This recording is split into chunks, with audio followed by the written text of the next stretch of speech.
En esta mañana quiero hablar de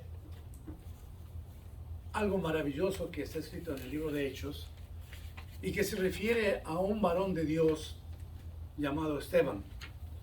Este hombre fue tomado por la Iglesia de Cristo como diácono. Si ustedes revisan el libro de Hechos van a encontrar que se elegía, dice, a los diáconos que eran de buen testimonio, que eran hombres santos, que vivían una vida agradable al Señor. Era un honor ser diácono.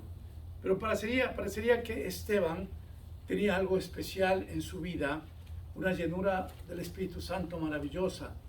Y eso hace que la Biblia describa de que Esteban era un hombre lleno de gracia, lleno de poder y que hacía grandes prodigios y señales. Así relata textualmente en el libro de Hechos. Así que Esteban era un hombre que tenía en su corazón al Señor, tenía la unción de Cristo, tenía la unción de su Padre eterno y predicaba con denuedo, estaba a las órdenes del Señor. Amados hermanos, cuando nosotros tenemos la predisposición de servir al Señor, Él viene a nuestras vidas y nos da esa unción que necesitamos. Esteban fue ese tipo de persona que estaba a la disposición del Señor para servirlo.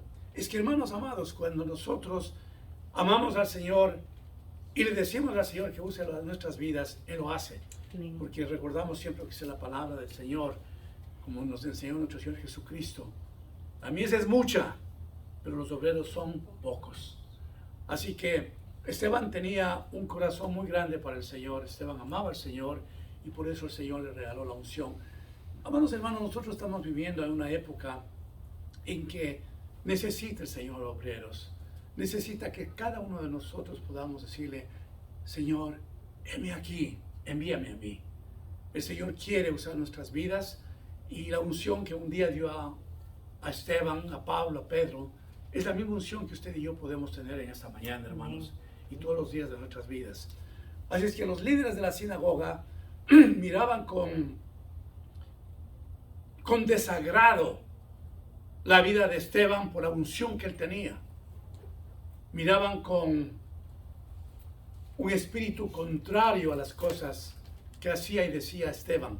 Tenían celo, tenían envidia. Eran los líderes de la sinagoga que dicen: hay que hacer algo. Y ellos se inventan situaciones en contra de Esteban y permiten entregar dineros para que ciertas personas se construyan testigos, sobornan para que hablen mal de Esteban y de esa manera Esteban pueda ser condenado.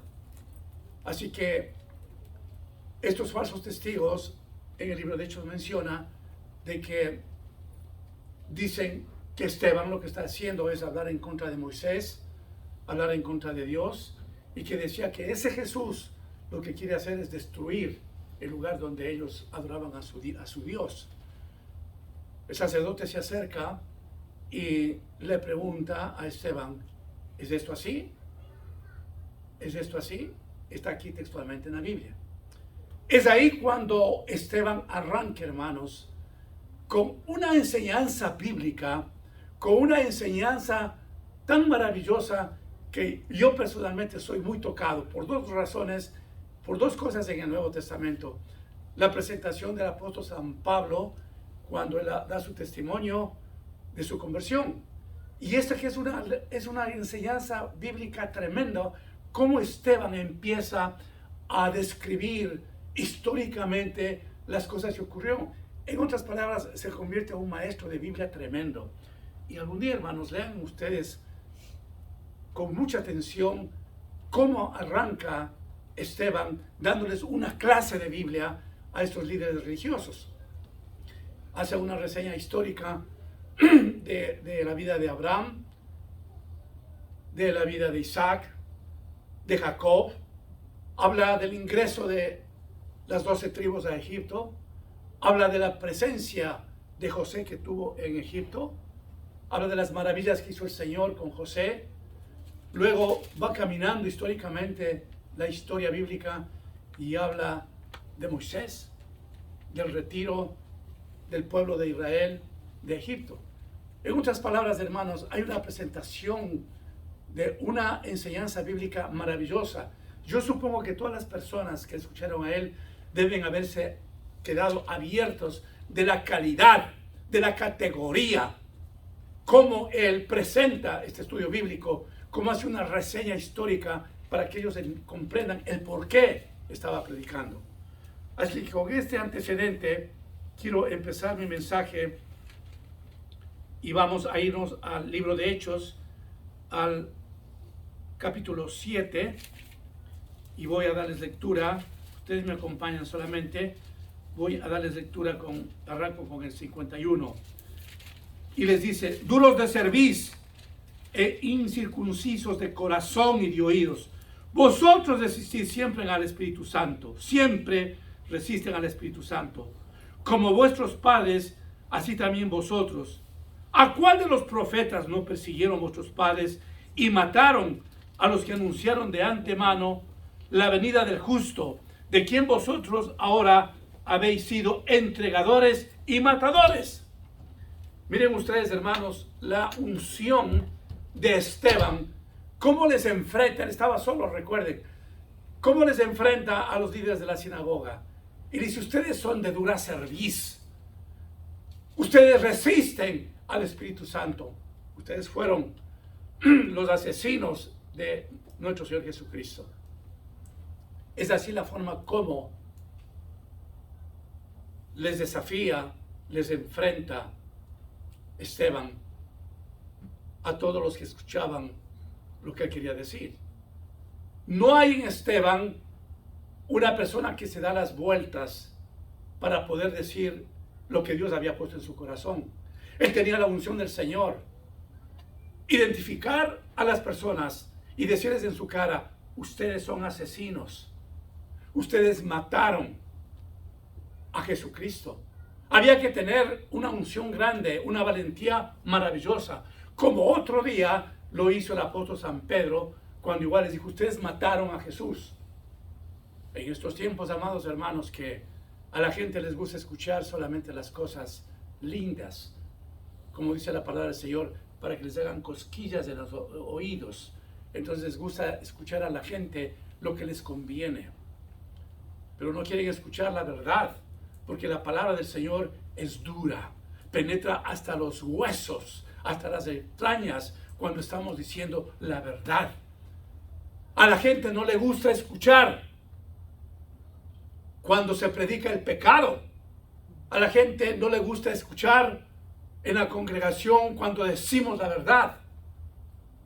A la gente quiere escuchar solamente lo que les conviene. Y pues obviamente cualquier predicador puede adornar para satisfacer a las ovejas y que vengan cuando ellos quieren y cuando puedan también. Pero cuando, hermanos, hay la unción del Señor, tenemos que ser radicales en la palabra del Señor. Amén. Tenemos que decir las cosas como son para que el Espíritu Santo trabaje. Esteban tenía la unción del Señor. Esteban tenía toda la fortaleza, la sabiduría de Dios para enfrentarles a todos ellos. Ustedes son los que asesinaron a Jesucristo. Ustedes son los incircuncisos de corazón. Ustedes no temen al Espíritu Santo. Una palabra bastante sagrada, pero bastante vertical, bastante fuerte, que mencionaba Esteban. Y continúa la palabra del Señor en el 54 y dice: oyendo estas cosas, se enfurecían en sus corazones y crujían los dientes contra él. ¿Cómo podían ellos escuchar con agrado algo que Esteban les estaba diciendo? Dice que crujían sus dientes, hermanos, se sentían frustrados, se sentían con un espíritu de atacar a Esteban. No estaban conformes lo que oían, porque les estaba diciendo la verdad. Amados hermanos, esa es una de las causas, una de las razones por las cuales en el mundo entero la gente no quiere conocer al Señor, porque el Evangelio, sí, hermanos, es de esperanza. El Evangelio, hermanos, sí es fuerza. El Evangelio es provisión, es amor, es grandeza, sí. Pero también, hermanos, el Evangelio es un fuego consumidor, como dice el Señor. Yo soy un fuego consumidor. Entonces a la gente, en términos generales, no les gusta escuchar la verdad. ¿Por qué no les gusta? No sé por qué. Porque sencillamente a la mayoría de la gente les gusta vivir en ese comodismo del pecado, que quieren hacer lo que ellos quieren. Por eso la gente no se congrega. Por eso la gente sigue sin temor a Dios. Imaginémonos, hermanos, en una población de más de 8.000 millones en el planeta Tierra, si la mayoría conocerían del Señor, ¿no es cierto que sería otro mundo, hermanos? Si es que realmente el pueblo de Israel conocería como dice la palabra del Señor, o los palestinos conocerían como dice la palabra del Señor, no estaríamos viendo esas barbaridades que acabamos de ver, esas masacres, hermanos, que no tiene límite. Las cosas no terminan ahí, las cosas siguen peor y peor. Pero cuando hay un liderazgo, hermanos, tocados por el corazón, cuando hay un pueblo que se ha rendido al Señor, cuando hay un pueblo que ama al Señor, entonces, hermanos, la situación es diferente. Dice que cuando el rey teme a Jehová, hay paz en su pueblo. Cuando los gobernantes, hermanos, temen al Señor, cuando están conectados con las cosas del Señor, es diferente, hermanos. Cuando el empresario, cuando el dueño del negocio conoce al Señor, él trata bien a sus empleados. El ambiente es diferente. No tiene miedo de hacer una oración al empezar las tareas, aunque se diga que eso es prohibido. Imaginemos nosotros, hermanos, a un planeta Tierra, una población que teme al Señor. Este mundo sería diferente. Es que eso es lo que quiso el Señor diseñar desde el comienzo de la creación del mundo. Él formó un paraíso, no para guerras, no para distinciones de religiones. El Señor formó un paraíso para que la humanidad creciera y le alabase, le exaltase al Creador del cielo y de las tierras. Ese fue el propósito central de la creación del mundo, hermanos. Entonces, ¿qué ha ocurrido? Los hombres hemos distorsionado, hermanos, las cosas de Dios. Hemos hecho las cosas a nuestra manera. Ha venido el pecado. El pecado está flameando en los 4 puntos cardinales. No hay temor a Dios. Y quiero, por ejemplo, decir esto que no es un secreto, fue una noticia. Nosotros vimos con la televisión con mi esposa, el Papa dijo que en breve él hará matrimonios del mismo sexo. Una iglesia que yo siempre tengo que pronunciar la verdad, una iglesia que, por lo menos lo que yo conozco, fue muy celosa con el adulterio, con los divorcios, y más aún con un matrimonio del mismo sexo. A un Papa que cuando se reúne en Roma, él está hablando a multitudes de personas. Pero no se dice la verdad, porque la verdad no le gusta oír a la gente. Por eso el mundo, la gente ha distorsionado el mensaje claro, el mensaje de santidad, porque a la gente no le gusta vivir en esa condición. Por eso la gente se ausenta de las iglesias y se molestan cuando hay prédicas que de veras mueve el Señor las entrañas y nos dice: estás en pecado. No debes vivir así. Pero hermanos, cuando nosotros tenemos la unción de Esteban, cuando estamos convencidos de que el Señor ha tomado nuestras vidas, nos gusta oír prédicas así para decirle: Señor, tenme misericordia y ayúdame a cambiar mi estilo de vida. Ayúdame, Señor, a comportarme como tú quieres que yo me comparta. Amén. Esteban era un hombre que tenía la unción y que sabía que el Señor le había llamado para predicar lo que decía su palabra. Dice: pero Esteban, lleno del Espíritu Santo, puestos los ojos en el cielo, vio la gloria de Dios y a Jesús que estaba a la diestra de Dios. Nadie puede ver, hermanos, la gloria de Dios si no está en esa unción del Espíritu Santo. Y no se trata de ver a Jesús físicamente.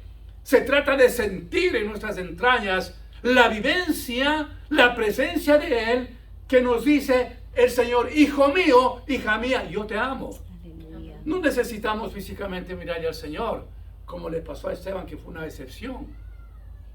Cuando estamos en la unción, hermanos, cuando nos hemos rendido ante el Señor nos permite verlo espiritualmente en nuestros corazones. No lo vemos, hermanos, no lo tocamos, pero sentimos en nuestras vidas la presencia de Él. Amén.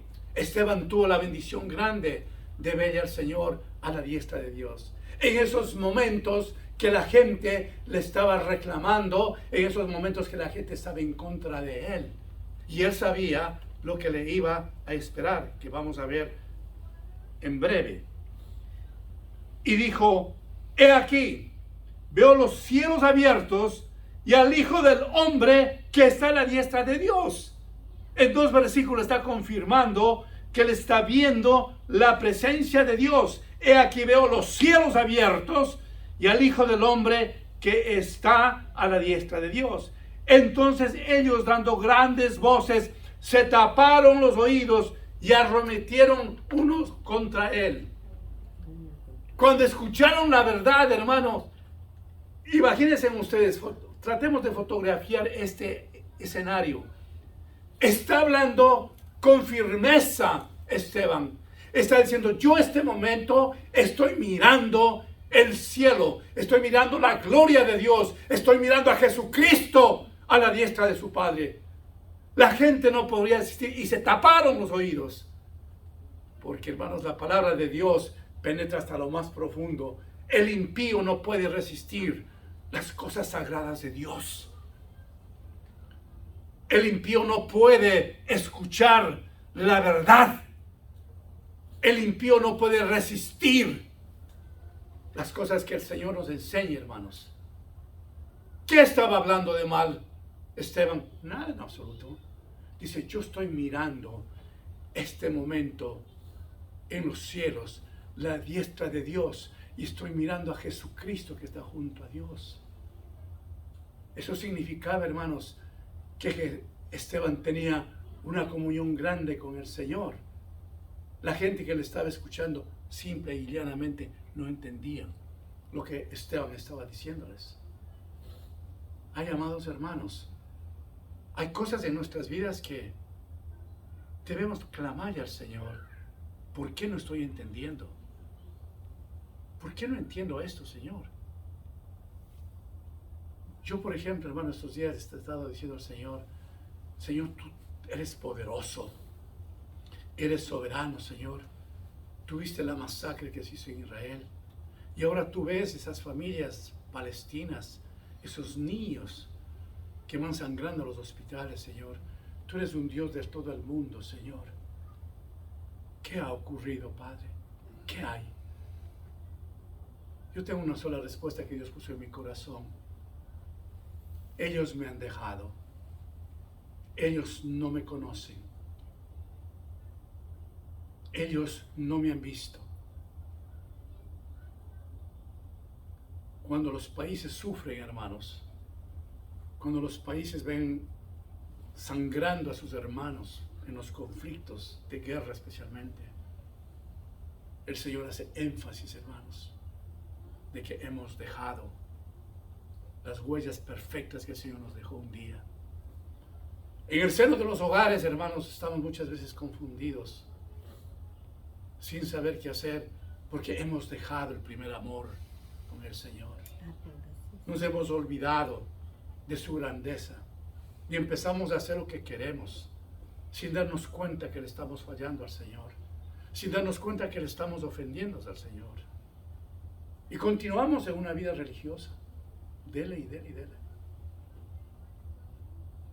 Pero lo que no sabemos, amados hermanos, es de que quizás el Espíritu Santo ya no está con nosotros, hermanos. Y sentimos esa aflicción, y sentimos ese vacío muchas veces. El por qué estamos así. Y qué bueno es que nosotros podamos preguntarnos, hermanos, que podamos decir al Señor: ¿por qué siento este vacío? ¿Por qué siento esta sequía espiritual? Posiblemente el Señor nos va a decir: porque has dejado de buscar mi rostro. Has dejado tu primer amor conmigo. Has dejado de leer la palabra. Has dejado de orar. Has dejado de hacer las cosas que a mí me agradan.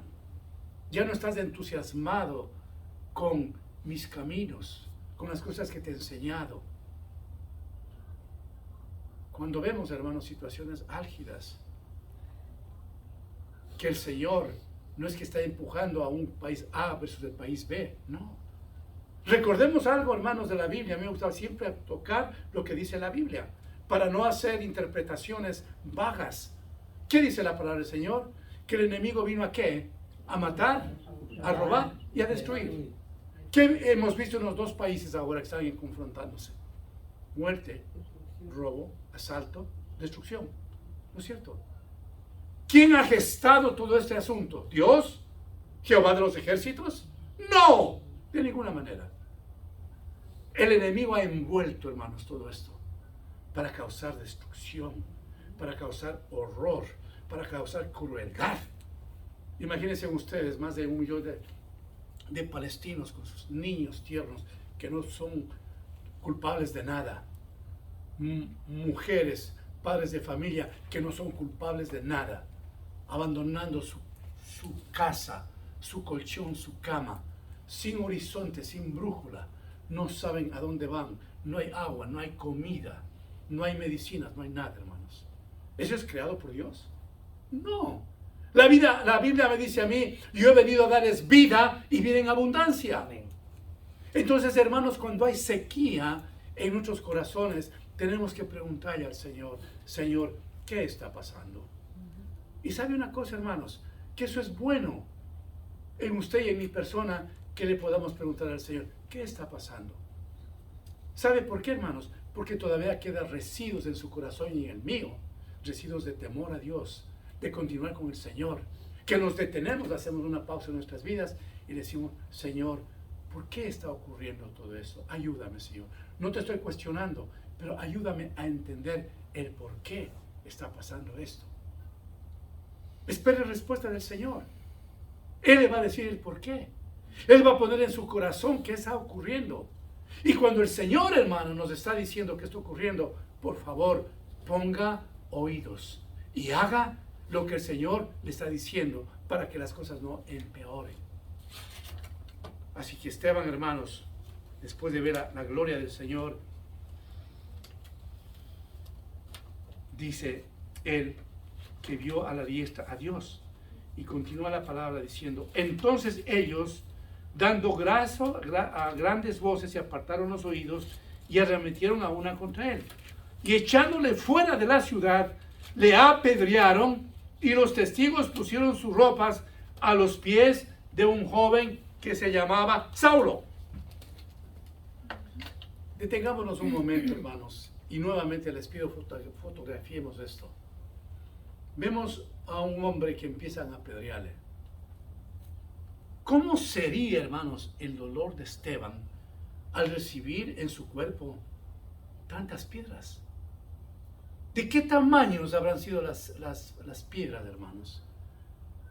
¿Qué dolor habrá empezado a sentir cuando posiblemente Esteban recibió una pedrada en su cabeza, en su corazón o en cualquier parte de su cuerpo?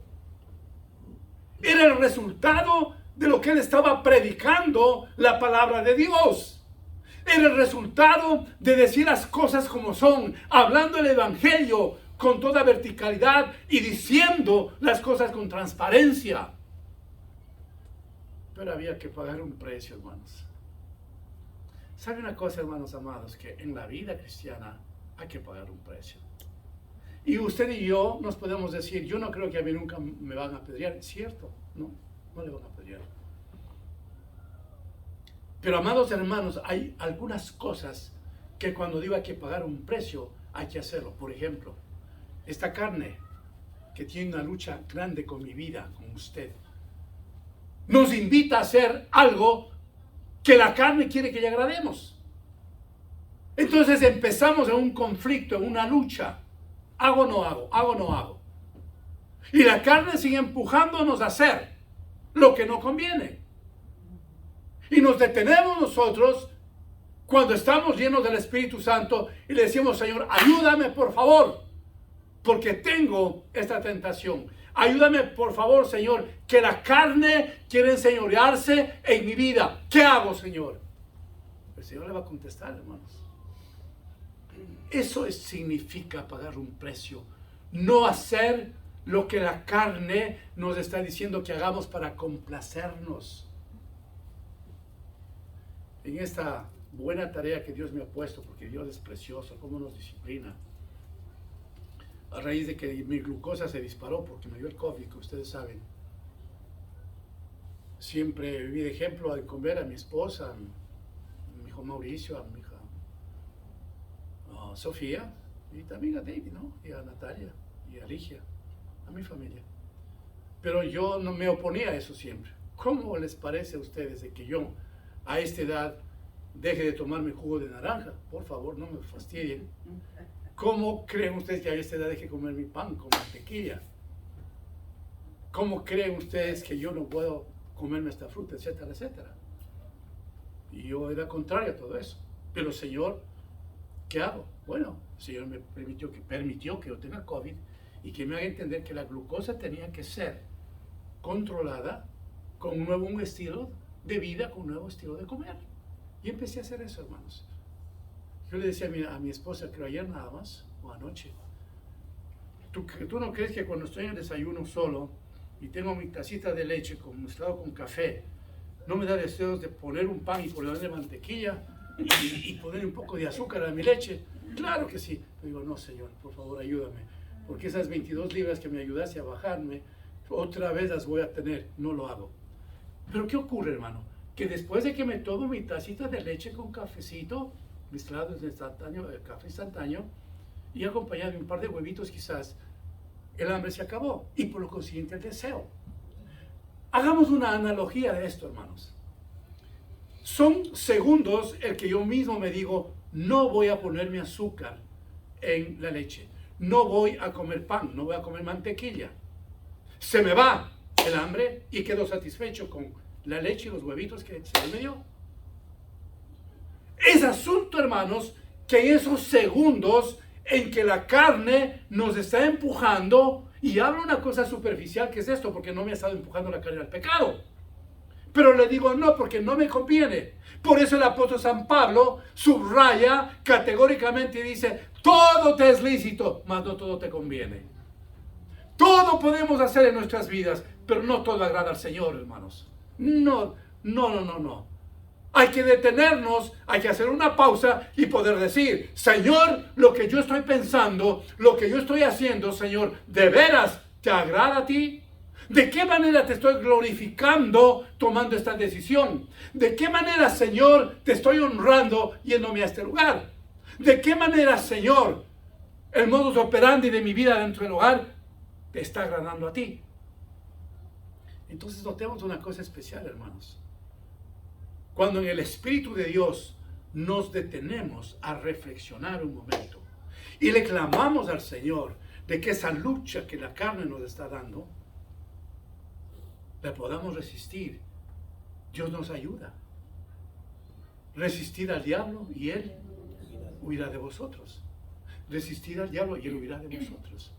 Esos segundos de tentación son los que el Señor quiere vernos la firmeza nuestra, hermanos. Amén. Esos momentitos que vamos a lanzar una mentira para quedar nosotros bien parados, son esos segundos que el Señor nos dice, detente, no vas a hacer lo incorrecto.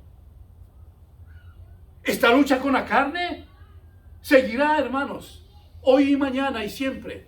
Y más aún cuando estamos hablando, esta lucha con la carne que nos está poniendo, empujándonos, mejor diría, a ofender al Señor y llevándonos al pecado. Peor todavía. Ahí es cuando, hermano, tenemos que ponernos más firmes en el Señor. Señor, ¿qué está pasando? Esta carne me está empujando a ese pecado. Señor, ayúdame. ¿Sabe lo que hace el Señor?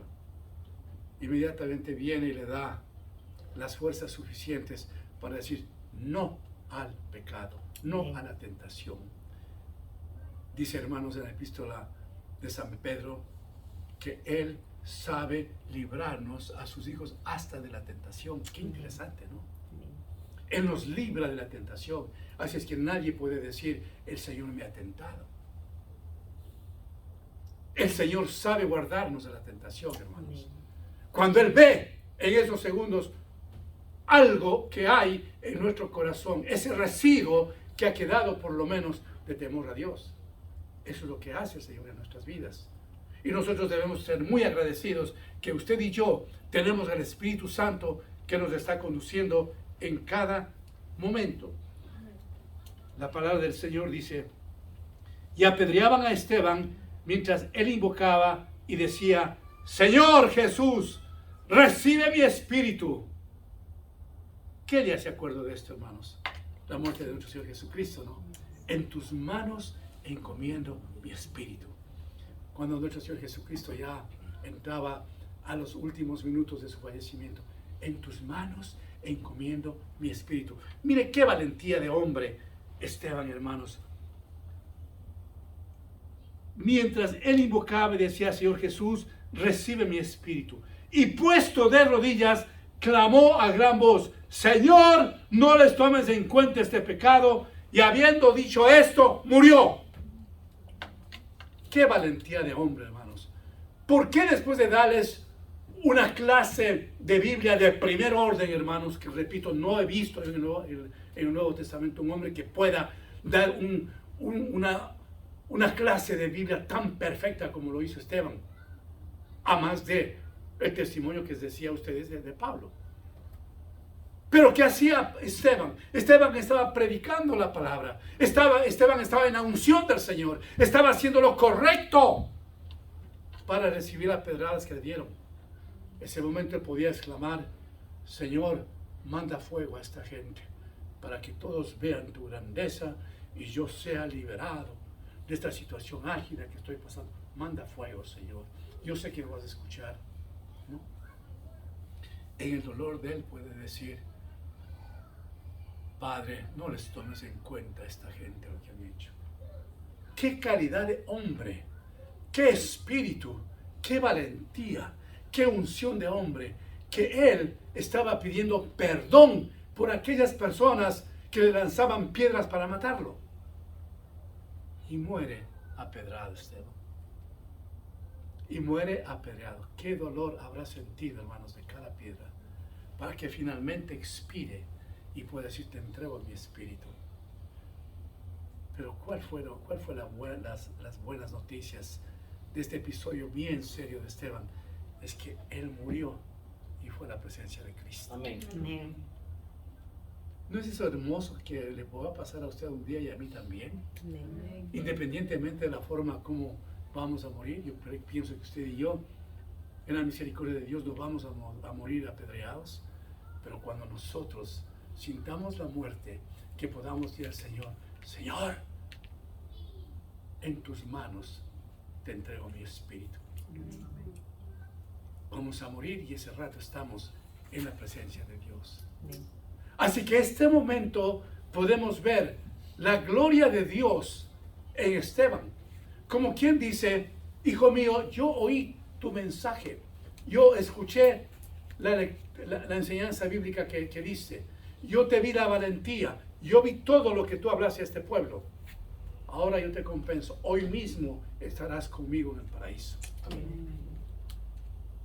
Amados hermanos, vale la pena en estos tiempos de nuestras vidas mantenernos con fe en el Señor, hacer lo correcto ante sus ojos y esperar que cuando venga el día de la muerte estaremos con el Rey de Reyes, con el Señor de Señores, alabando su nombre eternamente y para siempre.